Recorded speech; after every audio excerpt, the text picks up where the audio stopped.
আসসালামু আলাইকুম রহমতুল্লাহ।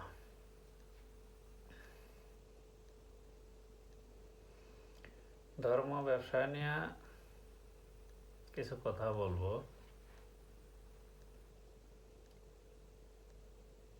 যে ধর্ম ব্যবসা নিয়ে অনেক কথাই হইতেছে দেশের ভিতরে। তো আসলে ধর্ম ব্যবসা কি খারাপ না ভালো? তা আল্লাহ যেমন সূরা আসফ 10 নম্বর আয়াতে বলছে যে হে ইমানদারগণ, তোমাদেরকে কি এমন একটা ব্যবসার সন্ধান দেব যা তোমাদেরকে মর্মান্তিক শাস্তি হইতে রক্ষা করে।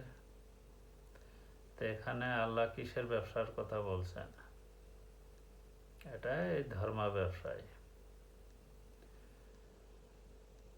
আর সূরা বাকারার 16 নম্বর আয়াতে বলছেন কাফের মুশরিক এবং মুনাফিক যারা, তারা উপরে দেখায় যে আমরা মুসলমান, কিন্তু ভিতরে তারা আসলে মুসলমান না। তারা কাফের মুশরিকদের সাথে যোগাযোগ রাখে তাদের পক্ষে কাজ করে। তো তাদেরকে বলছে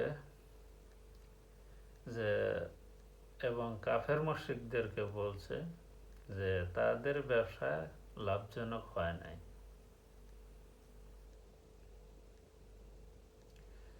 আপনারা দেখবেন যে ধর্ম ব্যবসা বলে গালি দেয় কারা?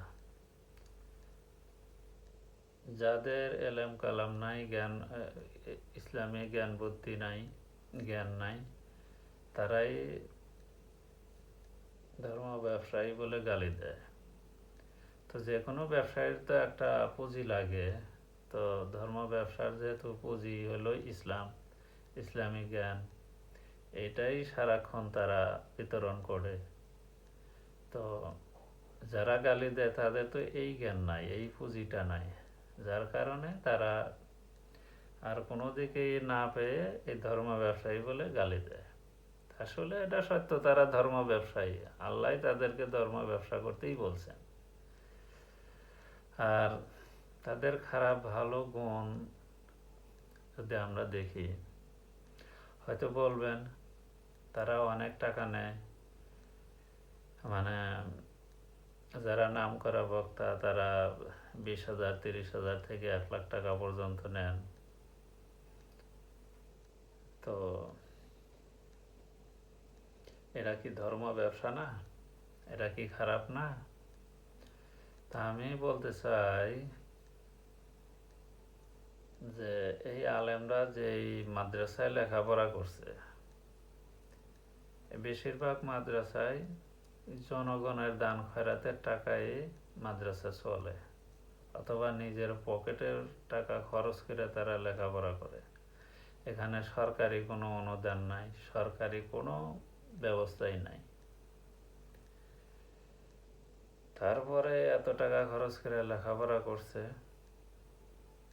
এবং তারা টাকা নিয়ে যে বাড়ি গাড়ি অট্টালিকা এগুলো করে তা কিন্তু না। দেখবেন প্রত্যেকটা আলেমেরই মাদ্রাসা আছে, শুধু একাধিক মাদ্রাসা আছে। আমার জানা মতে একজন 400 মাদ্রাসারও দায়িত্ব পালন করে। 400 মাদ্রাসা তার অধীনে আছে। তাহলে তাদের বেতন, খাবার দাবার সকল কিছুর তার ব্যবস্থা করতে হয়। এগুলো কি সরকার দেয়? সরকার দেয় না। তো ওই যে নিজে ওয়াজ মাহফিল করে, মানুষের কাছে টাকা নেয়, এরপরে মানুষের কাছ থেকে দান খয়রাত নেয়, নিয়ে হেরেই এইভাবেই চালায়। তো বহুত আলেম আছে ভাড়া বাসায় থাকে, তাদের বাড়ি ঘড়ি নেই ওই সেরকম। আব্দুর রাজ্জাক ইবনে ইউসুফ, তার দেখবেন সে ভাড়া বাসায় থাকে, সে বাড়ি গাড়ি করে নাই, বাড়ি গাড়ি নাই, তার সন্তানদের লেখাপড়া করাচ্ছে, এবং সে ভাড়া বাসায় থেকে মাদ্রাসা পরিচালনা করে। তাহলে কাদের ধর্ম ব্যবসায়ী বলে গালি দেন? তো মিজানুর রহমান আজহারি, সে এই যে মালয়েশিয়া ছিল, সেখানে তার কয়টা মাহফিল করছে, বাংলাদেশে করতে পারে নাই, ওই দেশেই করছে। যে কয়টা করুক, তো তার কি জীবিকা নাই, তার খরচ নাই? তা আমরা যে চাকরি করি, আমরা যেই কাজই করি, আমরা কি টাকা নেই না? আমরা তো কাজের বিনিময়ে টাকা নেই। তা আমাদেরটা বৈধ হলে তাদেরটা বৈধ হবে না কেন? আর আলেমরা দেশে আয় করে, দেশে টাকা তারা কখনো বিদেশে নিয়ে যায় না, যা কিছু করে দেশেই করে। তারা বিদেশে লেখাপড়া করে, কইরা দেশে আইসা জ্ঞান বিতরণ করে। আর জেনারেলি শিক্ষিত যারা দেশের টাকায় লেখাপড়া করে, উচ্চ শিক্ষার জন্য তারা বিদেশ যায় আর দেশে আসে না। এই যে দেশের মানুষের অর্থ খরচ করে লেখাপড়া করলো, ওইরা চলে গেল বিদেশ, তার জ্ঞানটা চলে গেল বিদেশে।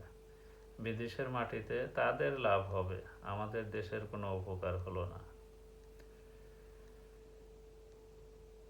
আর নেতাদের কথা কি বলবো, যারা দেশ পরিচালনা করে, আপনারা তো দেখতেই আছেন। দেশের টাকা, মানুষের টাকা কিভাবে চুইসা নিয়া, ব্যাংক ব্যালেন্সে সকল টাকা পয়সা নিয়া তারা বিদেশে বাড়ি গাড়ি সব কিছু করছে, সেখানে আরাম আয়েসে থাকবে, খাবে, সেই ব্যবস্থা করছে। তাদেরকে কি কিন্তু কেউ ধর্ম ব্যবসায়ী বলে গালি দেয় না, বা ব্যবসায়ী বলে গালি দেয় না। তো এই হলো কথা।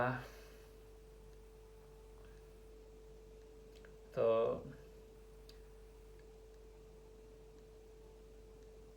আলেমদের ওয়াজ করে টাকা নেওয়া যাবে কিনা, সেটা তো কথা।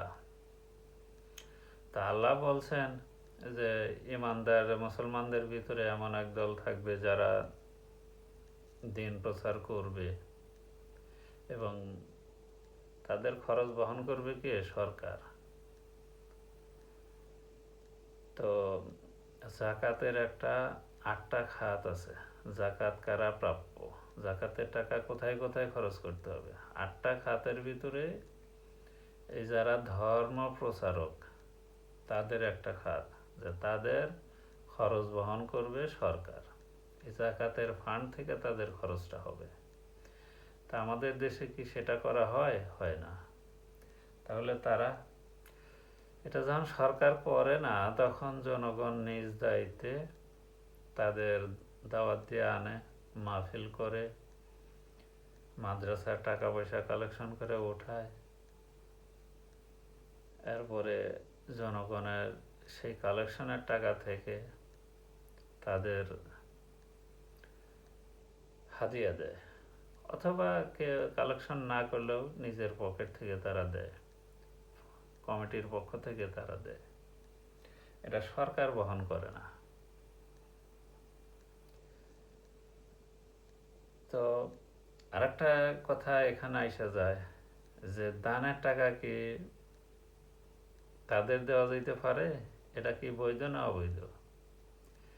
দেখেন যে হাদিস তো এরকমই, যে যারা জাকাতের টাকা উঠায়, তাদের বেতন জাকাতের টাকা থেকেই দেওয়ার সিস্টেম।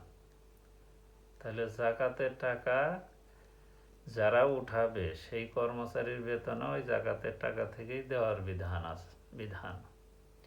তো সেই হিসাবে এ টাকা যারা কালেকশন করে, তারা ওখান থেকে প্রাপ্য পাইতে পারে আমার মনে হয়।